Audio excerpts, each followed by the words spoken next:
There've been a lot of questions about the last snap that I just put up, the sheet, the Infinite Prosperity 2.0. The new IP is the same as the old one, but it's got a new outfit. It looks different. The wording is sharpened up. The message is cleared up. The categories are different. And what I just showed you was the strategy checklist. At the moment, the guys have the strategy printouts, but it's a full A4 page per strategy, per pair, per day. So it's impractical to actually do the fucking thing every day. Unless you want to go and print 1,000 odd pieces of paper every week, which no one does. But then that leads to people who get overwhelmed because they're not doing the thing and they're not doing it properly. So it was a little bit clumsy, because then we say, well, go and print the fucking thing and actually do the strategy checklist. Be like a pilot. Do it every single time before you take off, before you actually take a trade. Now it's actually practical. So it's one print, 5 a week, and you're good for all 28 pairs. Also, we're consolidating the 3 FX strategies into 2 FX strategies. And because we're narrowing the focus, and because we'll have the checklist that we can print all 28 pairs per day, you'll have the tick, tick, tick. We're going deeper with the strategies. At the moment, the initial strategies are very basic, mechanical, black and white. For a beginner, they're really good, but anyone who's had a little bit of experience or who's a pretty sharp chicken, they're too basic. New site, 2 strategies instead of 3. We've got the checklist, we're going deeper. The strike rate will be higher on the initial strategies, which means less trades, higher quality trades. We'll still have 3 strategies all up, but there'll be 2 FX, speculation, swing trading. There'll be 1 passive investment portfolio strategy. We'll be investing and trading. We'll have both. If you're an existing Infinite Prosperity student, when we launch the new site, when we launch IP 2.0, it'll just switch over. We'll send an email, we'll send a video, we'll send a hurrah, and it will just be a seamless changeover. And when to the question, should I wait till the new site to sign up? You can, you got nothing better to do, but if you think you're going to sign up anyway, chances are we're going to put the price up on the new site. Because for existing students, obviously we're not charging for the upgrade, for the switch over, and we've spent maybe 70,000 Australian dollars now on this fucking new upgrade, plus months of work. As it stands, we are closing in on launch day for IP2, hopefully in the next few weeks.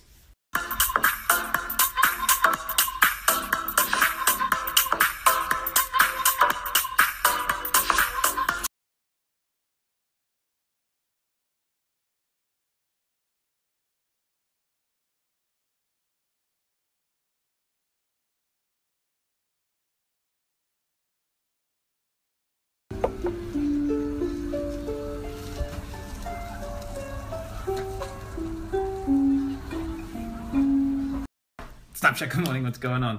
I want to do a little mini lesson before I kick the day off. I got a question the other day, and I'm fucked if I can find it. It's not in my screenshots anymore. If you sent it through, let me know. The question was this: what do I think about apologizing to people? If you think that you've done something wrong, going and saying sorry. Do I do that? But more so than talking about the actual apology or the process of going and saying sorry, I want to talk about guilt. Guilt is a thing that a lot of people are carrying around. Question: have you ever done something that you knew that you felt that you fucked up and someone was going to be very disappointed and they were going to judge you for it? Perhaps you were younger or you were a kid. How did you feel? In the moments of guilt, we tend to retract. We repress our true self. We dim our own lights. We don't want to be seen. We don't want to be heard. We don't want to stand out. We turn off and we go into our shell, because if we are emerged and we're exposed and we're vulnerable, someone could find out what we did, bring it to the surface, and that would be very painful. That's what guilt is. Another common side effect from guilt is wanting to be overly altruistic. Give. Want to do everything for everyone else. When you're feeling guilty, you want to be overly giving. You want to go out of your way and be extra nice and extra kind and give extra support. I used to have big parties when I was a kid at my house and used to fuck the house up. And then I used to go overboard with cleaning the place sometimes. And then when my parents got home, they realized that the house is cleaner now than it was before. And then they smelt a rat and they knew something was up. They knew that I was probably compensating for guilt for fucking the place up. Here's the thing. Over time and distance, if you do enough things and you accrue enough guilt because you think that you've done something wrong or you think that you've disappointed someone, it stacks. It stacks up. Then life still comes at you and it gets buried into your unconscious mind, your subconscious mind, and it can run your life from within. And you've dimmed your lights and you want to give everything away. I'm sure you know the people who are going around life, their lights are off, they're dimmed, they're unfulfilled, they're uninspired, they're not doing what they love, and everything that they get, they end up going and giving it away.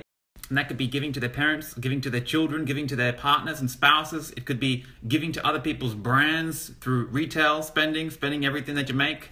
The level of unconscious and subconscious guilt that you carry through your life is directly correlated to your self-worth. Your self-worth is directly correlated to your net worth. So if you're struggling to make money or keep money, or if you're going around life with the lights turned off and you're feeling like you don't want to shine and let your true self out, please, please, please consider doing this little homework assignment today.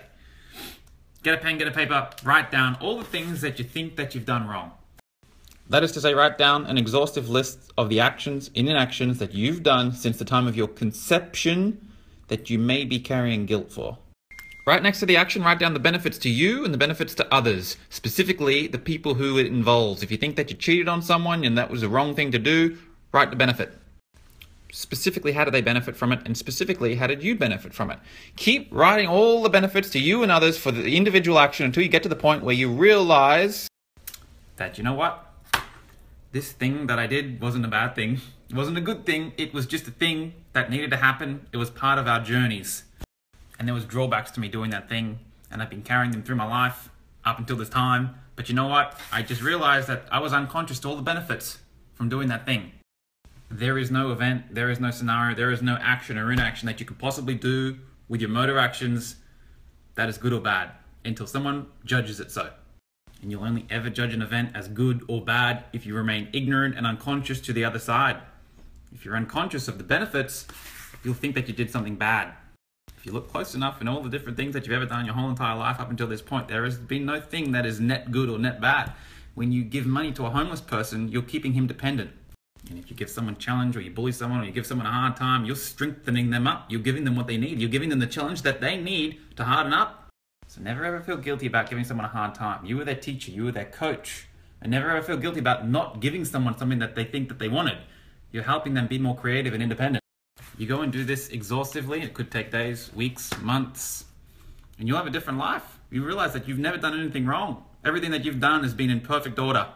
DeMartini defines divine order as the synthesis and synchronicity of all complementary opposites in the universe. When you have actions and inactions that you've judged as bad, what you've really done is created a thesis that you've done something negative. The second column is your antithesis. By bringing your antithesis into your conscious awareness and actually taking the time to realize that there were benefits to it, you can merge thesis and antithesis. It's called synthesis. The synthesis and synchronicity of all complementary opposites in the universe is the divine order of things. It runs true at every scale of the universe. In physics, we have thesis and antithesis. One is the negative thing, one is the positive thing. When we smash them together, positron and electron smash together, they create a photon, a particle of light. This might seem abstract, but the whole entire human experience plays by the same rules. There is no thing that you've ever done that is purely negative. There is a positive to it, and when you synthesize these, by bringing them both into your conscious awareness at the same time, e.g. doing this bloody list, you'll realize that whatever that event was doesn't matter, and you'll see the light. And once you've neutralized the charge on a particular event or a particular thing that you thought that you did, you may go and wish to say sorry to the person. More likely, you'll just say thank you. You'll have a level of gratitude for yourself, and you'll have a level of gratitude for them for playing their role in the divine order. It was part of the journey. You needed to have that thing, and you realize that it wasn't good or bad. Sometimes you're going to run into a situation where you're dealing with a scallywag who is holding a lot of resentment toward you, and they need you to do an apology, a verbal apology. They think that the word's going to make a difference. If they themselves did this on you, they realize that you didn't do anything wrong. And if they're waiting for a word and they think that's going to make all the difference, you're probably dealing with a dumb fuck. As long as you do this and you neutralize your own charge and you see the light and you realize that the whole thing was a part of divine order, you can then go and elect to say the word if it's going to make them feel better. But in summary, if you are carrying guilt, if you've dimmed your lights, if you're repressing your true self because you're guilty and you don't want people to find out the true you, go and do this list. Doing this properly, doing this thoroughly, will allow you to shed the baggage of guilt and shame. Guilt and shame will hold you back in life.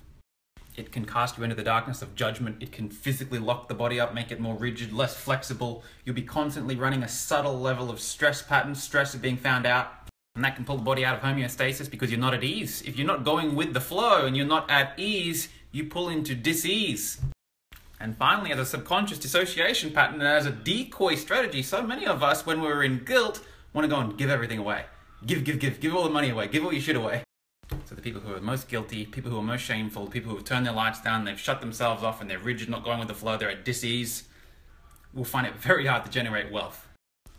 I hope you enjoyed today's mini lesson. Please consider doing this. I know that it affects a lot of people, even some people who don't realize that it's affecting them. Please consider doing it.